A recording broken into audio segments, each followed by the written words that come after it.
மகாபாரத போரில் ஒரு காட்சி. ஏழு இணையற்ற வீரன் கர்ணன் வீழ்ந்து கிடக்கிறான்.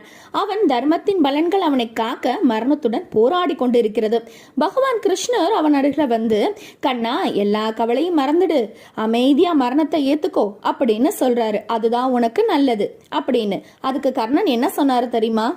பகவானே, நீங்க சொல்றத நான் ஏத்துக்கிறேன். ஆனா எனக்கு ஒரே ஒரு கோரிக்கை மட்டும் இருக்கு. நான் ரொம்ப பெரிய வீரனை இந்த உலகமே நம்புது. ஆனா என்னால அதை நிரூபிக்க சந்தர்ப்பமே கிடைக்கல. இந்த பலத்தை உணர்த்துறதுக்கு எனக்கு அடுத்த ஜென்மத்திலையாவது ஒரு சந்தர்ப்பம் கொடுக்குறீங்களா அப்படின்னு கர்ணன் கேட்டாராம். அதுக்கு கிருஷ்ணர் என்ன சொன்னாரு தெரியுமா? உன் கையில எந்த ஆயுதங்களும் இல்ல, உன்னால நகரக்கூட முடியாது. இந்த சூழ்நிலையில கூட உன்னை நெருங்குறதுக்கு உன்னோட எதிரிகள் பயப்படுறாங்க. இதை விட உனக்கு என்ன ஆதாரம் வேண்டும் கர்ணா? நீதான் சிறந்தவன், நீதான் வீரமிக்கவன் அப்படின்னு சொன்னாராம் கண்ணன்.